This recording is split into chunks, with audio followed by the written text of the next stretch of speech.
Dun, dun, dun, dun. I don't know how to do this. I put other things on it. I'm gonna put it on the description if I can. I don't know how to put it. Can you? Not now. Okay, relax, relax. This is a introduction. I'm freaking out or something. Introduction, and I have to put it on the description. I have to. Um, this is demo. This is how this, how this, how. Okay, it was something, cyber security Israel. Right, right.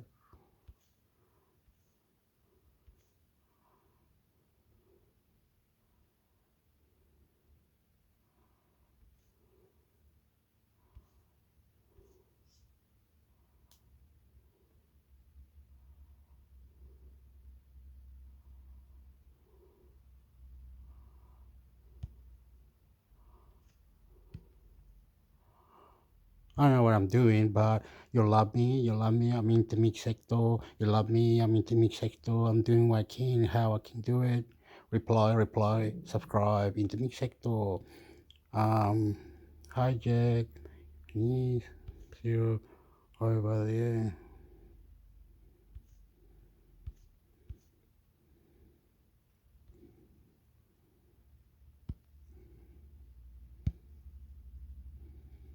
Oh, yeah, yeah. Whoopa. From the CISO series, it's Cybersecurity Headlines. Critical progress FTP bug now being exploited in attacks. Cloudflare DDoS protections bypassed using Cloudflare, and the Red Cross issues hacktivist rules. These are some of the stories that my colleagues and I have been bringing to you on this week's cybersecurity headlines. And now we get a chance for some insight, some opinion, and most definitely some expertise on these stories and more from our guest, Bob Shooter, the CISO at Ashland. Bob, thanks so much for being here. No, I appreciate you having me on. It's good to be here.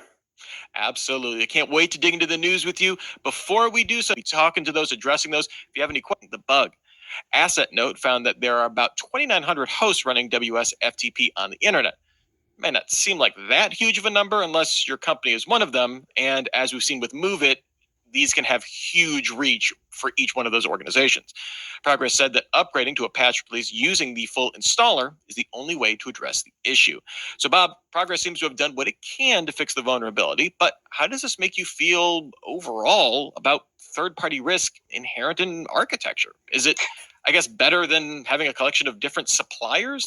Party risk perspective, specific attack process that leverages logic flaws in cross-tenant security controls simply by using a free Cloudflare account. That's kind of the whole cross-tenant thing. Through a proof of concept, the researcher identified the source of the vulnerability to Cloudflare's strategy to use shared infrastructure that accepts connections from all tenants. He and his research colleague reported the logic flaws to Cloudflare on March 16th, but the issue was closed as informative, kind of the I'm sorry you feel that way, I guess, of bug disclosures. So, Bob, is this what you would refer to as a, I don't know, distributed service front door problem? yeah, maybe it's a distributed service backdoor problem. Yeah. I'm not sure which one it is, right? Which door are we talking about? But if you think about it, it's a combination of the conversation we've always had, right? User experience versus security.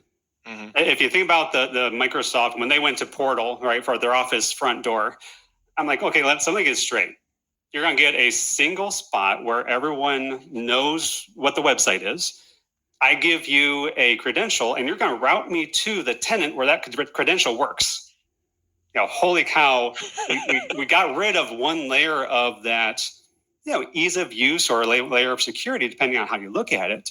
So, all of us said, boy, we better make sure we get this, tenant thing right.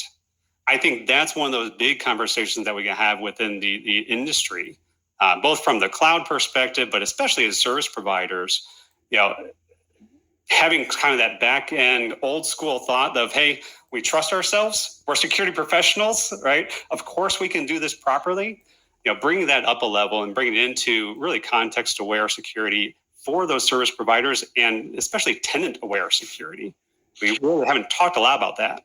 Yeah, I feel like this is, like you brought up, we're starting to see this kind of. I haven't heard that specifically, tenant aware, but that seems to be the backdrop increasingly that we're seeing for a lot of this coverage. So yeah, I wouldn't be surprised if that is the new buzzword. I say it's a new start of waiting to happen. I'm sure. VCs, you just send me 10 million, we can get started on We your got it. product right away. Next up here, Lazarus Group poses as meta recruiters to spearfish Spanish engineers. The Lazarus Group from North Korea has been identified as the source of a sophisticated attack, which involved posing as a recruiter from Meta, seeking to attract employees from a Spanish aerospace company. The interested candidates were then sent coding quizzes or challenges to solve as part of the application process. Asset describes the malware called Lightless Can, great name, as representing a significant advancement in malicious capabilities, especially since each piece of malware was specifically designed for each individual candidate's machine, which is really why this story spear phishing, we've seen it a bunch. That is another level. Lazarus Group certainly, top marks for persistence, creativity in their attacks, making the most of their resources, and throwing out that tempting job offer to Meta, giving people credible problems to solve to kind of disarm suspicions. If the customized software part of the story, holds water, and this isn't just, okay, we did, it was some slight dusting of some settings, and this is true specificity, kind of takes spear phishing to a new level. What are your thoughts, Bob? So I came from the defense industrial base. I came from an aerospace company. Mm-hmm. So it certainly is nothing new from a true advanced persistent threat, right? So those that haven't seen this type of thing before, it's holy cow, this is amazing, to get this specific. But we've seen this for years. I think that the interesting twist on this is certainly that North Korea has now kind of entered the chat, if you will, right? Of they have truly got to a level of appropriately calling them advanced persistent threat, and getting to the level that it is customized, it is focused, and it is unique. So again, we've always seen pieces within our industry that is specific to us, specific to our malware that's made just for us, which is a little bit scary. But if you think about it too, I think the vendor space in our industry is a little bit backwards for this. They're meant for protecting the generic, the mass produced components. They look at risk and say, boy, we have to protect as many customers as we can. So we put our resources into that. We put our resources into understanding these big, wide events. They don't necessarily look at the one-offs, right? And that's why it's so good, and that's why it's so hard to detect, right? Their level of risk is different than my level of risk, unfortunately. Yeah. Okay, I'm gonna say. Oh, yeah, I gotta say something. That if they can detect, what's the word? I'm watching the game as well. Colombia 2, Uruguay 1. Looks like the Uruguayans going for the penalty, and now it's gonna be 2-2 on the game. 90 minutes and extra time now. Anyway, if they know when you're logging in and all that, and it's got statistic, another website, and then like 2 or 3 more websites where it knows that what login, where login, and like you're saying, like and it's annoying. 100 people, 2 million people went into Facebook in 27 hours, and it knows, goes to a website, to a thing, so it can create a thing like an open portal or something. I don't know how, but it can do what it do to tell it to whatever it is that you're marketing or you're doing it. Whatever. He's kicking. Go. Yep, he put it in. The Liverpool player, guy from Liverpool, with the little tail. He put the goal. Uruguay 2, Colombia 2 now. He's happy. Oh, beautiful. Love you. Uruguay, love you. Uruguay 2, Colombia 2. Anyway, the portal could be open anyhow. By telling it, they are now training for the chat GPT or something. They're training people how to use it, how to get more out of it, and to see tips and tricks, if you know what I mean. I do not know all that, but I'm not with it. I'm not doing the certificate on Google for AI, artificial intelligence. I do not know all that. I think that I am very, very clever, but I am lazy at things like many things, settings and other things, like some person from Germany or a person from Italy or a person from Colombia or a person from Chile or a person from Australia, a person from Philippines, everyone like that, whatever. They are all saying different things about ChatGPT, cyber attack, control this, extra tools, AI tools, many things that are going out there, right? It's interesting and it's something multi open windows, how it you tell it, how it you do it, how it you get it, how it you produce, how it you could do it, how it pop tutorial, you know how to do it, you messed with it, it works for you and it does you what you do boo boo. It's you. It's that's what you say to what the program that you created like what's that hub pick hub, wake hub, dick hub, the hub they give you the more items or programs, or they have something that you needed and you downloaded it and it will help you. Anyway, I don't know what I'm saying. That's what it is. I'm going out of this one because it wasn't saying that what I was trying to say anyway. But anyway, you know what I mean. You know what I mean. I am not. I am not the no. Huh?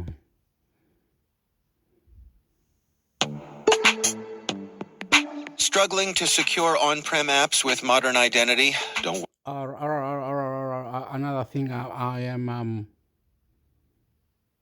going to mix it. I'm gonna love it. I'm gonna mix it. I'm gonna love it. Gonna mix it. Gonna love it. Fa pa. Pew pew pew pew pew pew pew pew pew. Sexy, and you know it. Sexy. Everything combined. Intermix sector YouTube channel. Intermix sector YouTube channel. YouTube. Pa pa pa pa pa pa pa pa. God. What am I saying? If there was an idea to go to what is the doing it like whatever, it look like don't know what anything, don't know nothing, mean nothing. Go learn to app or something. They told me the other day. Someone was saying, I can't remember the name of the guy. He's African, I think. He write and he said, go look for app that can make money, open PayPal, see if work. Try, and have a go. Have esto finalize, internalize for 2 or 3 hours. Look, I don't do that. I just simple watch TV, the soccer, football, relax, have a coffee, go for a walk. I don't know all these things that I talk about. You can have different tools, you can have ideas, and it'll come up on the ChatGPT, and you can pay $2 for a 3-hour course once a week, and or cyber swim, and someone can teach you, or you can learn it, or how, bell. Beep beep beep beep beep beep beep beep beep pa beep beep beep beep beep beep beep beep beep beep beep intermix sector subscription wow beep beep beep beep beep beep beep beep YouTube beep beep beep YouTube beep beep beep beep beep relationship mad crazy love you all going together relationship beep beep beep beep beep beep beep wow play it this is all going together I love you. All going together, I love you. All going together, I love you. Struggling to secure on-prem apps with modern identity? Don't worry, you're not alone. Join industry leaders from Fortune 500 organizations to secure your apps on any cloud with any IDP, regardless of your environment's complexity. Meet Strata's identity orchestration platform, Mavericks. Say goodbye to the headaches of app refactoring and legacy tech debt With identity orchestration, you can modernize legacy apps to use MFA or passwordless authentication in a few weeks, migrate from one IDP to another, and so much more without changing the app. No matter your IAM use case, Strata extends the value of your current identity investments. And the best part? You can try it for free today. Visit strata.io/cyberwire. Operations in Hamas's war, cryptocurrency, and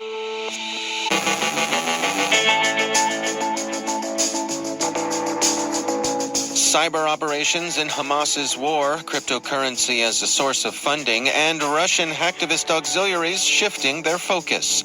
Not all influence operations involve disinformation. Rapid Reset is a novel DDoS attack, a resurgent credential phishing campaign, and Johnson from Afternoon Cyber operations in Hamas's war, cryptocurrency.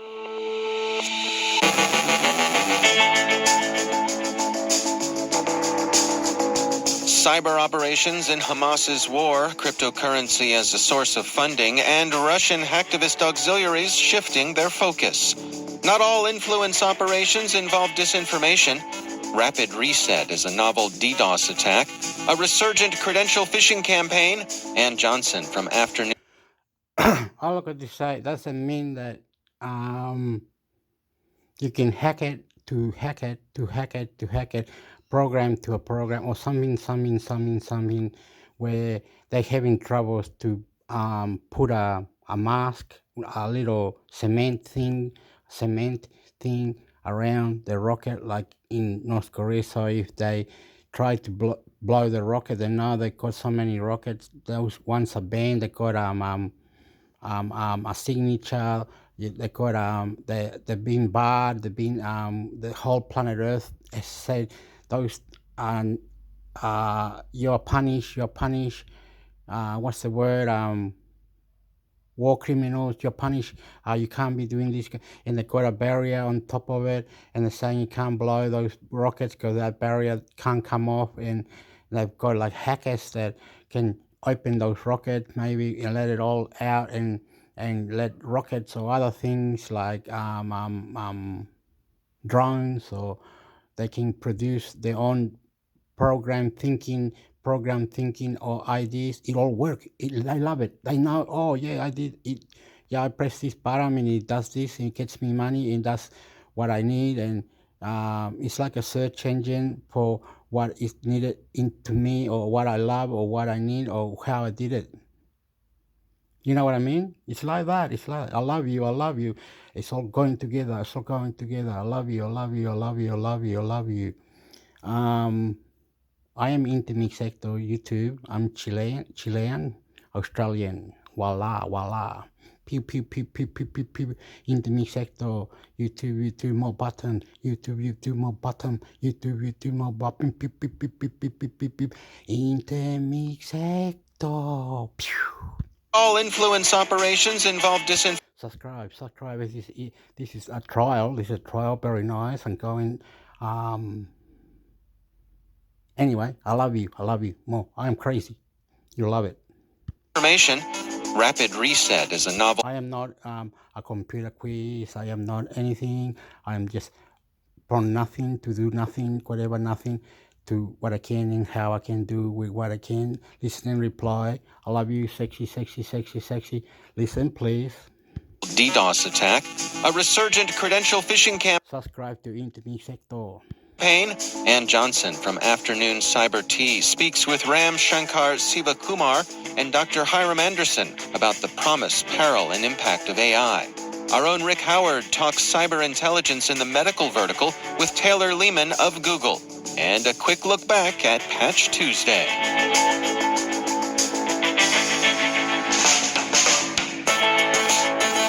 Saturday. Hacktivists and hacktivist auxiliaries who've joined the war Hamas began against Israel Saturday have claimed widespread and substantial damage to important systems. But so far, their activities haven't extended much farther than familiar. But how can it be fucked up when America helps out with money and supporting Israel with trillions, or whatever America does to Israel with the money or more weapons or whatever is given free to Israel for the promised land. America is doing this, and all these churches and all these crazy things. I don't know what I'm saying, but apart, why Israel gets a lot and the other don't, they become poor, and why not give him a little bit of land or help out or fix the issues before doing all these things, more friendly, more better, get out to another dimension, thinking, well, Earth, NATO or UN, crazy. I lost it. Bye. Intermix sector, YouTube channel. Distributed denial of service operations and site. Who owns the power? Who gets the power? What is the power? What is the government saying about the Bible? What is the government saying about land rights? What is the government saying about protesting? What is the government saying about people in the cemetery? Anyhow. Oh my God. Subscribe to Internet Sector. Subscribe. I love you, and I love you. More question. Facements.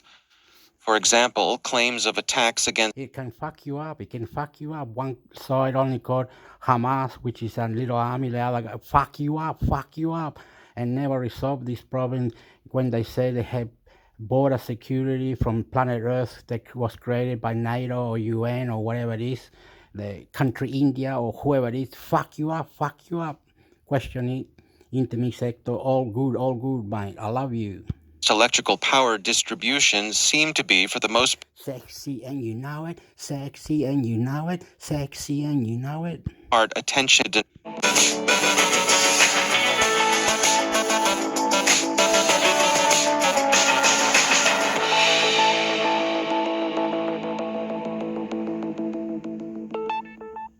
Hacktivists and hacktivist auxiliaries who've joined the war Hamas began against Israel Saturday have claimed widespread and substantial damage to important systems.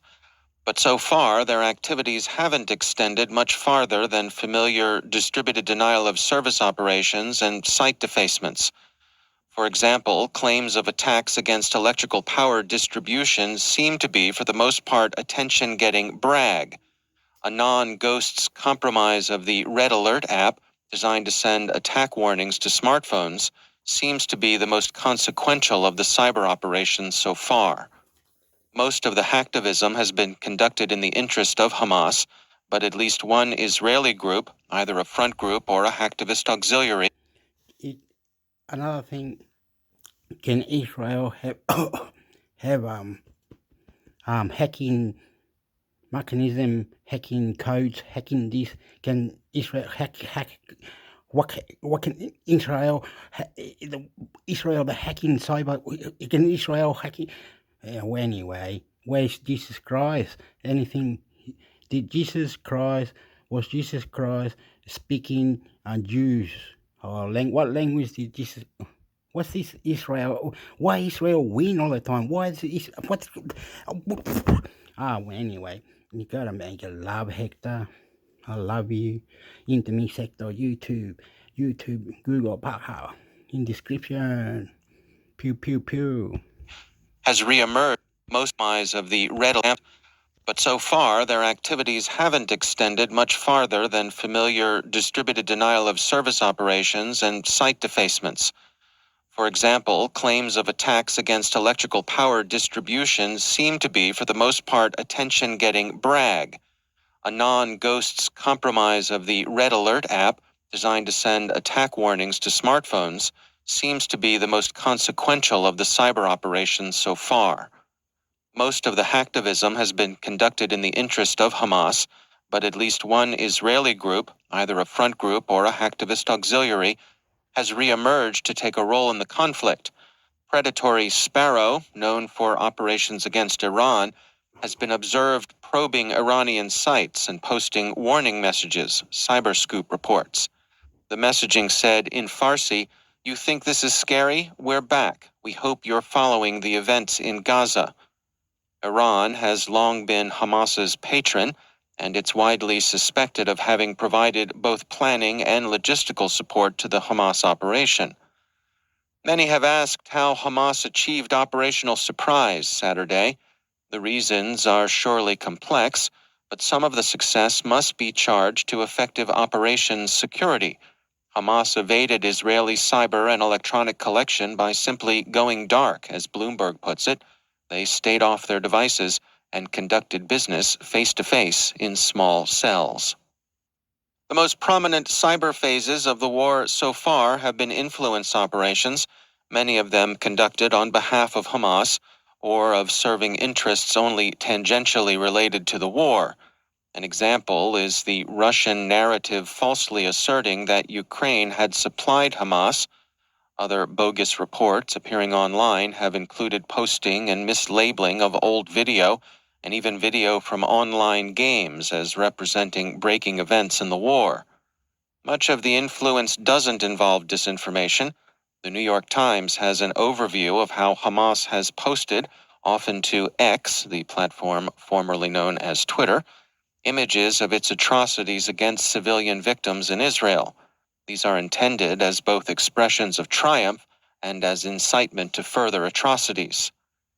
X has been widely criticized for its failure to screen, filter, rate, or otherwise effectively moderate content. Changes to X's content moderation policies have, more or less, adopted celebrity as standard of newsworthiness and largely abandoned attempts to expose coordinated inauthenticity, CNN reports. A European commissioner has written X to warn the platform that its failures in this respect may constitute a violation of the European Union's Digital Services Act.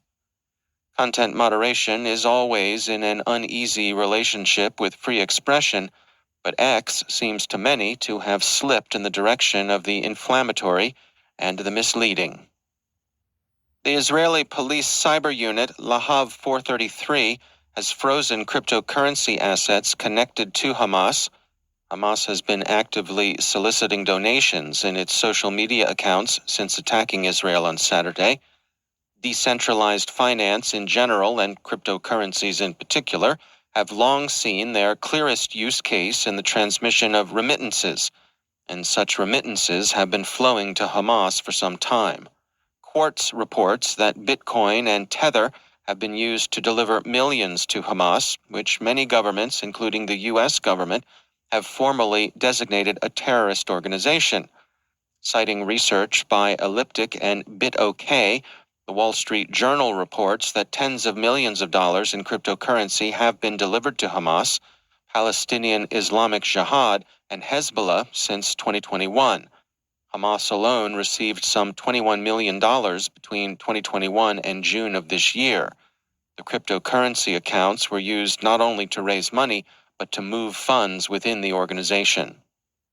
Hamas's attacks against Israeli civilians, with the horrific casualties they produced and engendered, have shifted the attention of many hacktivists and hacktivist auxiliaries from their customary preoccupations, including Russia's war against Ukraine, to the new war in the Middle East. The Guardian, citing research by CyberCX, reports that early signs of this involve influence campaigns. The Guardian writes, at least 30 groups ideologically aligned with Russia, Ukraine, India, Pakistan, and Bangladesh had shifted their messaging on social media. The Russian auxiliaries can be expected to use the war between Israel and Hamas as a pretext to hit targets they're already interested in.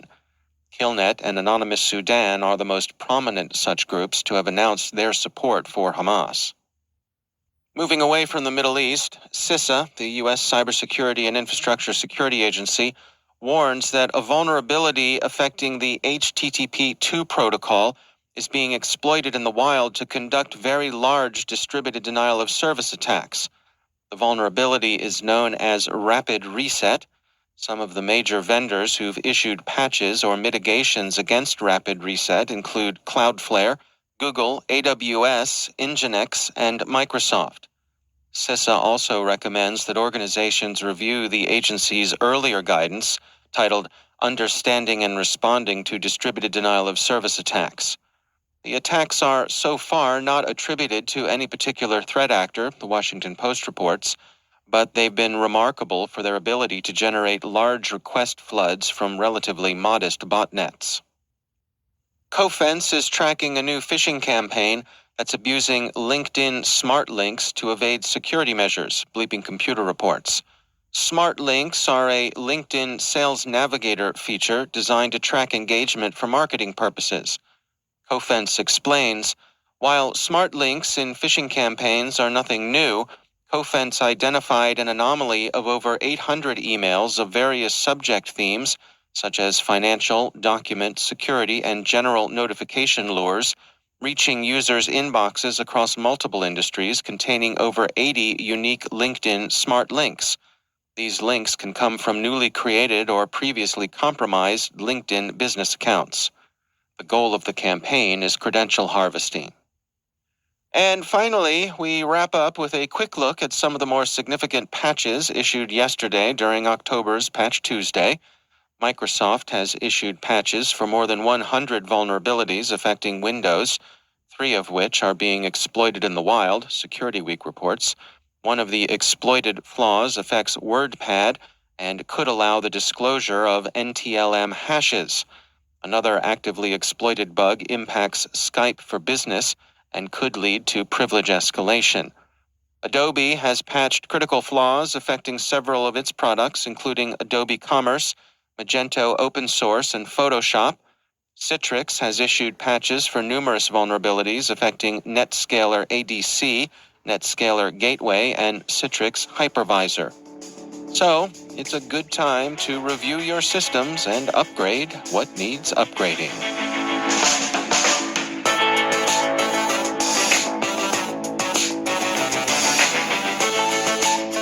Coming up after the break, Ann Johnson from the Afternoon Cyber Tea podcast speaks with Ram Shankar Sivakumar and Dr. Hiram Anderson about the promise, peril, and impact of AI. Our own Rick Howard talks cyber intelligence in the medical vertical with Taylor Lehman of Google. Stay with us.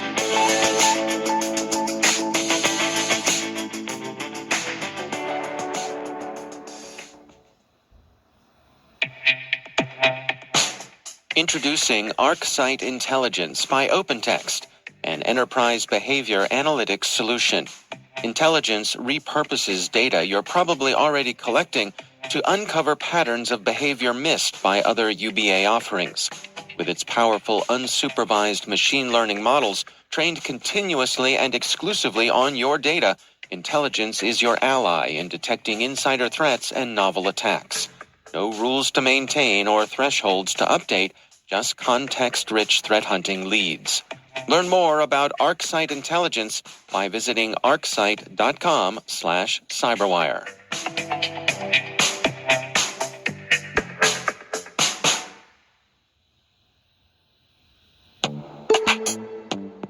This episode is supported by Code Comments, an original podcast from Red Hat. Be honest, do you comment your code? When you're working on a project and you leave behind a small note in the code, a code comment, to help others learn what isn't clear in the code. Sometimes we leave comments for other people. Sometimes we leave comments for ourselves, a type of breadcrumbs. There's a lot of work required to bring a project from purchase to production, and the documentation doesn't always cover changing team dynamics. So the Code Comments podcast, which is hosted by Jamie Parker, he's a Red Hatter and an experienced engineer. In every episode, Jamie recounts the stories of experienced technologists from all across the industry who share what they've learned from implementing new technology. So if you're interested in real stories from real people going through real change, check out the Code Comments podcast. You can search for Code Comments in your podcast player. We'll also include a link in the show notes. My thanks to Code Comments for their support.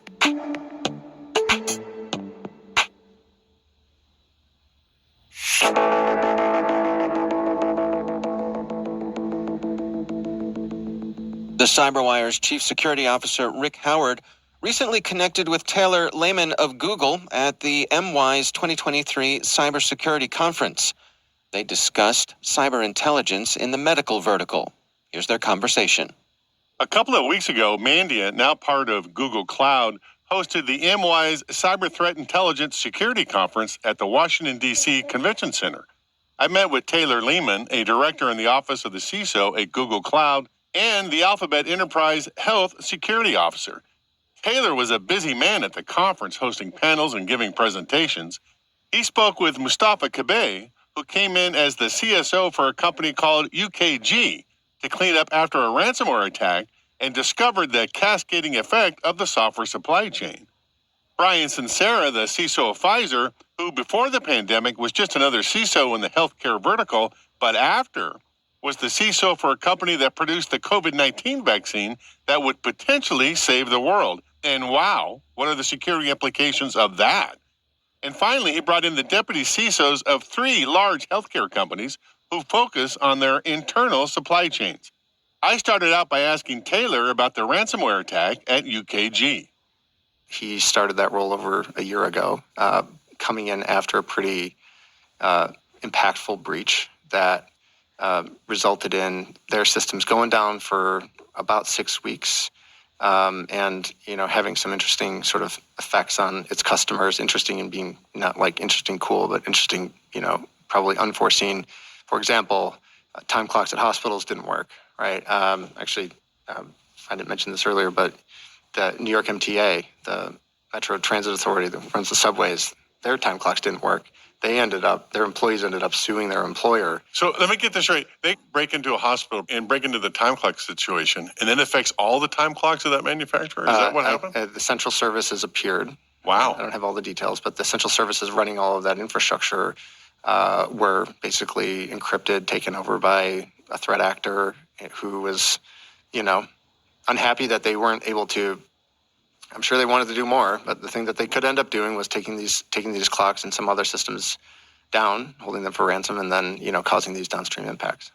So Mr. Kabay comes in and he has to fix this after it's already been done. That's the talk. Yeah. Is how did you even begin to approach that? That is fascinating. And so what's still going on? And we go from everywhere from recovering from the attack to rebuilding customer trust, and it's an interesting story. So the second thing, are you doing a presentation next? It's called Leadership in Defending the Planet's Healthcare System. Yeah. That's you mono on the crowd. Well, so yeah, the secret to being good at conferences is not having slides or doing presentations. It's more getting other smart people to sit next to, and then be like, hey, he's by proxy or whatever, this person's like interesting, so therefore I'm interesting. Really? Right? Yeah. So that's my whole strategy. So hopefully the podcast listeners here won't copy me because it's mine. But yeah, no. Wait, the secret is everybody does that. Oh, okay, yeah, I'm just saying. Okay. I wanted credit. No, so the talk this afternoon is with Brian Sincera, who's the CISO at Pfizer. I've known Brian for years. He and I were on the board of the Health ISAC together pre-pandemic, and we worked on a couple of really interesting hard healthcare problems. Anyway, Brian and I are going to be talking about sort of framing the conversation starting in like March of 2020. If you recall what we were all doing, sheltering in place. Did something happen? I don't remember. Yeah.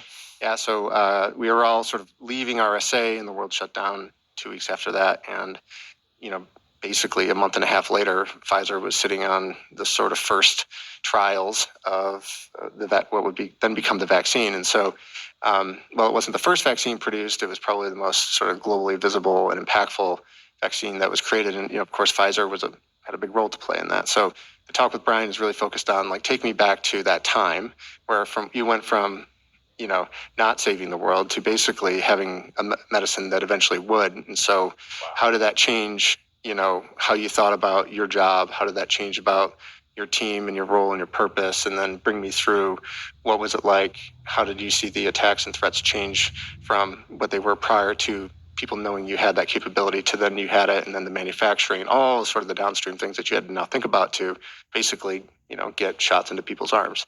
So yeah, that raises the bar, right, a little bit, right? Because we all think what we do is important, but here's a world-changing thing that your company is trying to do, and how do you protect that? Yeah, there's a few of us in healthcare who think our job is basically to do that. Yeah, that's why we choose this particular industry and this profession. Amazing, because it impacts people's lives. The last one I'm going to do is called the Deep Blue In. What's that one? Okay, so that's a fun one. I've got the deputy CISOs from GSK, HCA Healthcare, or GSK is GlaxoSmithKline, HCA Healthcare, and 3M, and they all play a really interesting role in the healthcare supply chain. So 3M, manufacturing, technology, a lot of their equipment runs and automates infrastructure and manufacturing systems that produce drugs. HCA is basically the largest for-profit health system in the world. They treated the most patients during COVID out of any health system.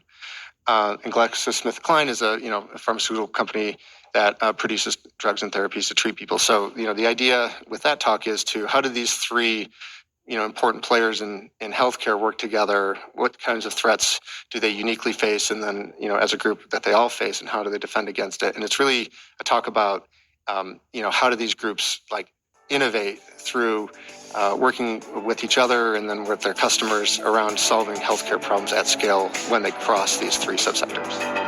That's our own Rick Howard speaking with Taylor Lehman from Google.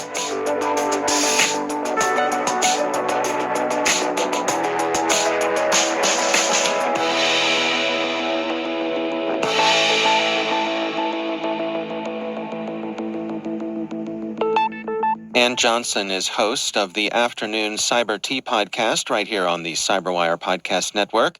In this excerpt from a recent episode, she speaks with Ram Shankar Sivakumar and Dr. Hiram Anderson about the promise, peril, and impact of AI. Today I am joined by Dr. Hiram Anderson and Ram Shankar Sivakumar, who are co-authors, and congratulations guys, but co-authors of the book Not With a Bug, but with a Sticker. Hiram is currently CTO at Robust Intelligence, an AI integrity platform and solutions provider. Hiram's technical career has focused on security, having directed research projects at MIT Lincoln Laboratory, Sandia National Labs, FireEye, and as chief scientist at Endgame and principal architect of trustworthy machine learning at Microsoft. Hiram also co-founded and co-organizes the Conference on Applied Machine Learning and Information Security, ML Security Evasion Competition, and the ML Model Attribution Challenge. That's a lot. Ram Shankar is a self-described data cowboy here at Microsoft with his work focusing on the intersection of machine learning and security. He is the founder of Microsoft's AI Red Team, which brings together an interdisciplinary group of researchers and engineers to proactively attack AI systems and defend them from attacks. I am really excited to welcome both of you, Hiram and Ram. Ram, I want to start with you on this question. You underscore some of the most impressive and important AI-powered advances in business, in science, and society, because it's not just about, technology, right? Mm-hmm. And I'm sure since the book's published, there have been even more groundbreaking discoveries.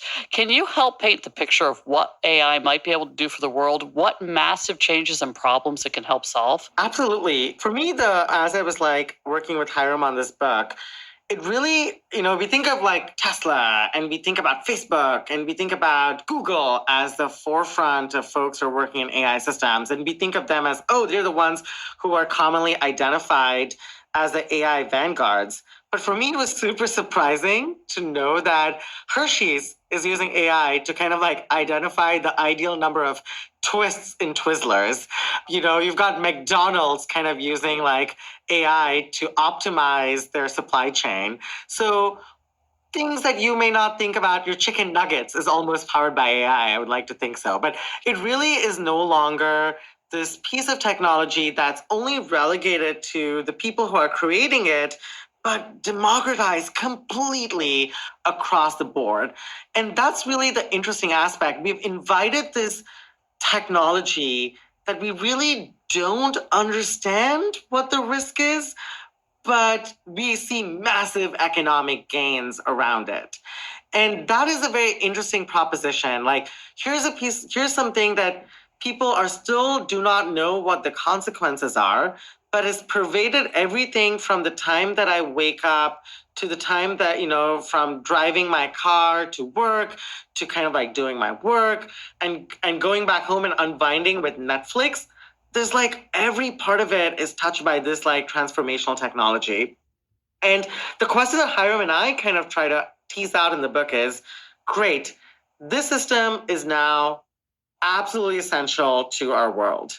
What does it mean for an adversary to go after it?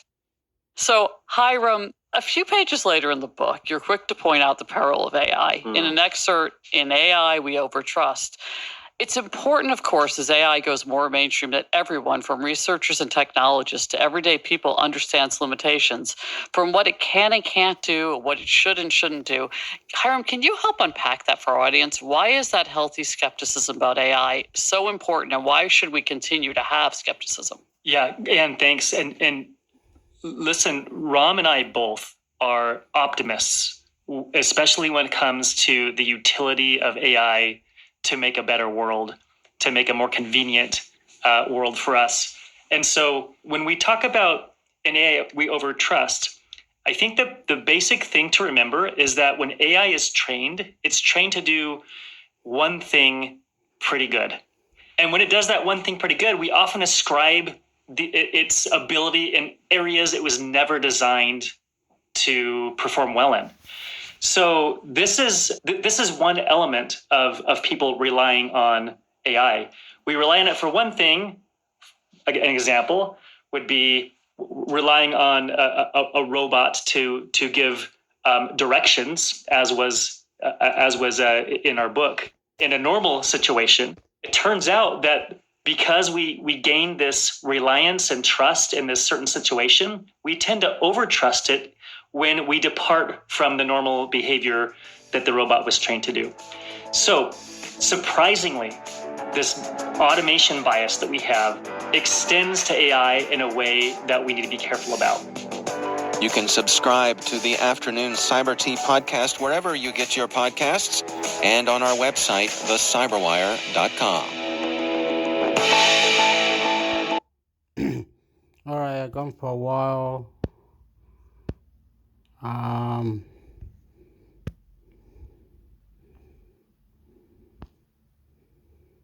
Oh yeah.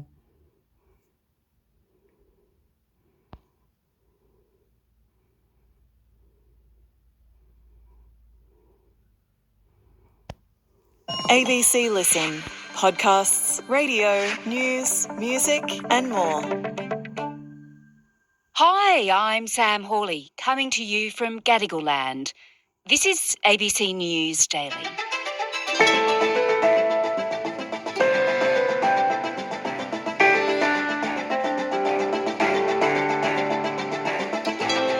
Since Russia began its war 18 months ago, Ukraine has relied on tens of billions of dollars in military aid from the United States to give it a fighting chance.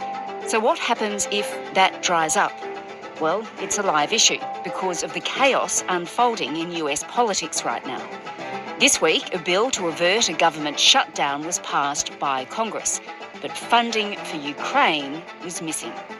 Today, Michael Kimmage, a former State Department advisor during the Obama years and professor of history at the Catholic University of America, on what it means for the future of the war.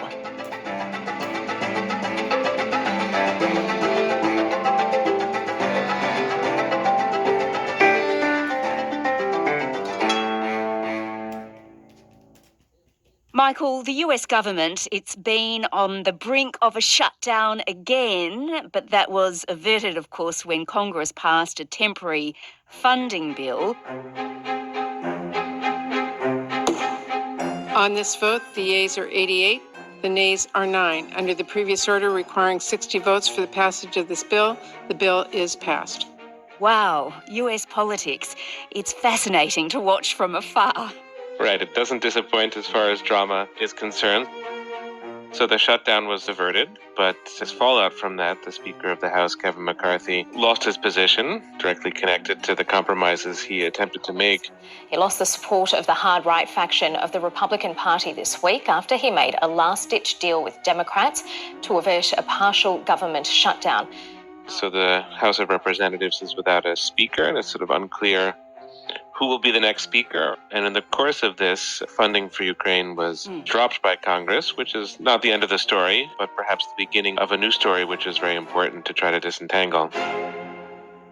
Yeah, of course. So this temporary funding bill was put in place, but missing from that bill was funding for Ukraine. Just explain further how that came about. Yeah, it's an odd situation because the vast majority of members of Congress, vast majority of Republicans, and I would imagine all Democrats, favor continued funding for Ukraine, but a small group has been able to, in effect, hijack the House of Representatives and to make this a precondition of going forward, and sort of a quirk in a way of parliamentary procedure in the US, but it's a pretty consequential quirk. So who is this small group? Well, I think they range from about, sort of 10 to 20 people, and they're precisely the Republicans who brought down Speaker Kevin McCarthy. I suppose they could be described as the kind of robustly Trump wing of the Republican Party, populist, far right. There's not a perfect description of who they are, but they have been very outspoken in what they feel is government overreach and excessive spending. And if you connect this with the debates that have been going on in the Republican primaries, you get arguments from people like Vivek Ramaswamy, who's running for president, that the money that's been spent on Ukraine would have been better spent on the southern border. I refuse to use our own military resources to defend against an invasion across somebody else's border when we should be using our own military to defend against the invasion across our own southern border in this country, the United States of America. So a kind of emphasis of domestic political issues or regional political issues in the Western Hemisphere above support for Ukraine. So, you can say it's a small group, and that's true, but these opinions also resonate pretty widely throughout the Republican electorate. Well, the President, Joe Biden, he's been ensuring allies like Australia the funding will flow again, that America is committed to ensuring Ukraine wins this war and the funding will be maintained. And I want to assure our American allies and the American people and the people of Ukraine that you can count on our support. We will not walk away.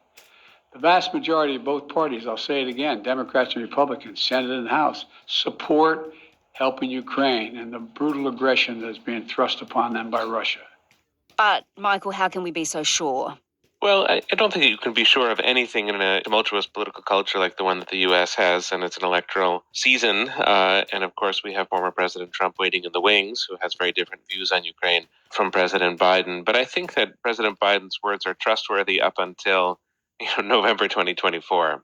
So although Congress is very important for funding, it's not the only source of support. The White House does have its own resources. And, of course, the Pentagon has its own resources as well, some of which can be mustered if Congress is falling back. And it's not impossible that Congress could change course on this. That, too, is a pretty fluid situation. So at the same time that we need to acknowledge how significant this group is in Congress and what they may, in their terms, achieve by obstructing support for Ukraine, they're not all powerful, and they're only one piece of a very large government. So I think Biden's words are credible. Yeah, okay. And as you mentioned, there will be an election next year. Donald Trump, of course, you've mentioned him. He's vying for the presidency. And we know, don't we, that he's something of a fan of the Russian president, Vladimir Putin, or he certainly has been in the past. Russia, they treated me so great. Putin even sent me a present, beautiful present with a beautiful note. I spoke to all of his people. Well, this is truly one of the most complicated subjects to try to figure out. There is a long record of statements, of approving and admiring statements from Trump about Vladimir Putin, and they continue in the last 20 months, which is to say the last 20 months of the ongoing war. And I spoke indirectly and directly with President Putin, who could not have been nicer. It would be really nice if we got along with Russia. Wouldn't it be nice if we actually got along, as an example, with Russia? So Putin is now saying it's independent, a large section of Ukraine. I said, how smart is that? And he's going to go in and be a peacekeeper. That's the strongest peace force. We could use that on our southern border. That's the strongest peace force I've ever seen. There were more army tanks than I've ever seen. They're going to keep peace all right. It's important, though, to emphasize that when Trump was president, it's not as if Russia scored many victories. So no deal was struck over Crimea. The U.S. didn't pull out of the sanctions regime that the Obama administration had created for Russia. And in fact, it's one of ABC Listen podcasts. Pew, pew, pew, pew. In the sector, subscribe. Radio, news. I love you in the description. Listen, you love me. Cisco in description. Read all the comments. Read everything. Do everything. Amazing. Don't bring mind-blowing. How are you? YouTube, Hector, Intermix, Hector, subscribe. Music and more. Hi, I'm Sam Hawley, coming to you from Gadigal Land. This is ABC News Daily. From leaving, basically Israel's really completely taking the Gaza Strip, preventing any goods or food even or fuel from entering the Gaza Strip or anybody from leaving, basically posing exact price that will be remembered. A large-scale ground invasion is likely. So I think it's already becoming clear, and I think it will continue to become clearer in the days ahead, that this war is going to be bigger, longer, and more devastating and more deadly for both sides than previous rounds of fighting.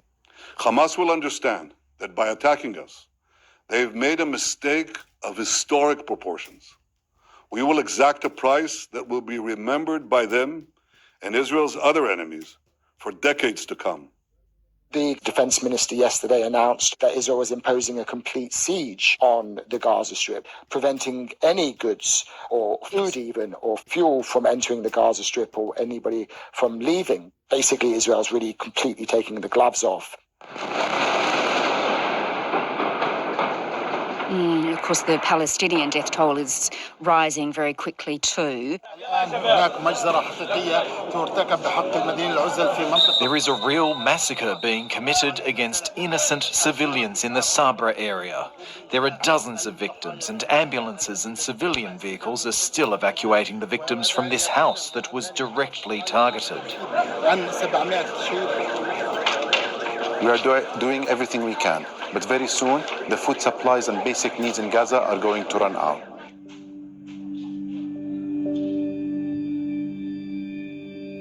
Let's return to that idea that Israel will actually launch a ground offensive, because going back to that idea that this is Israel's 9/11, that would be Israel doing what the Americans did after 9/11. That is, they invaded Afghanistan. Israel would invade Gaza. That's right. I'm almost certain that there's going to be an invasion taking place in the next couple of days.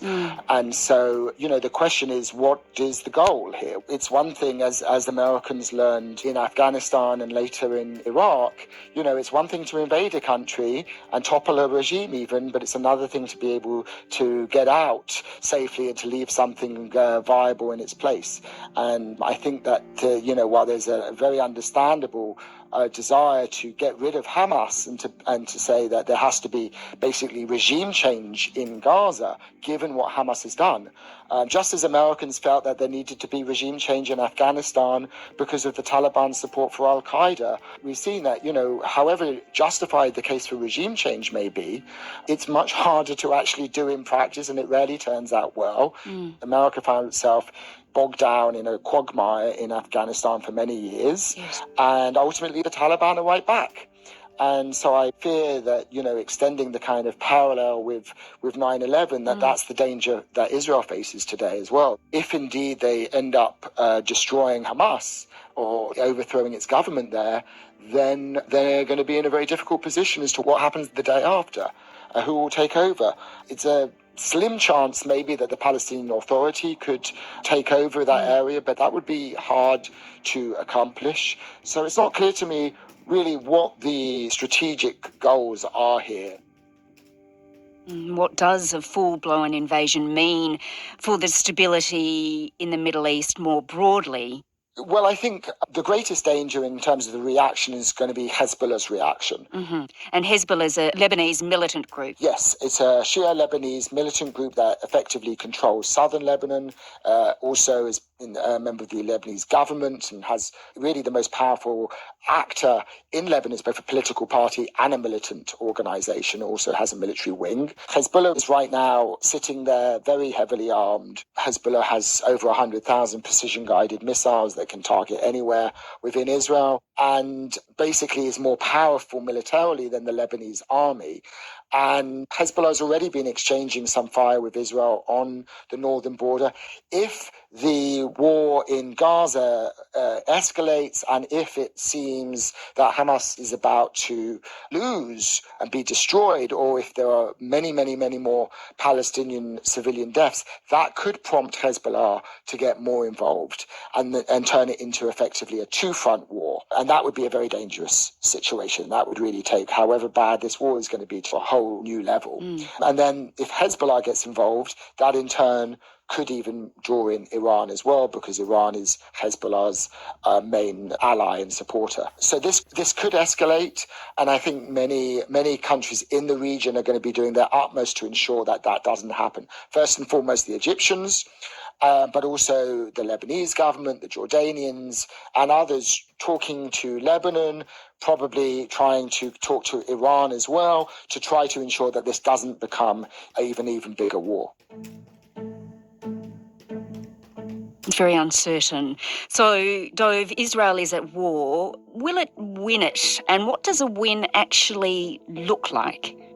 Well, that's a very good question, because I think there's no question that Israel militarily will be able to defeat Hamas. It has it's much stronger military power, but I think at what cost? First of all, in terms of what cost will that mean to Palestinians inside Gaza? I mean, if defeating Hamas is going to involve this massive invasion of the Gaza Strip and weeks of street fighting, that could incur a very, very large number of Palestinian casualties. But that would also very quickly lead to a fracturing of any kind of international sympathy and support for Israel.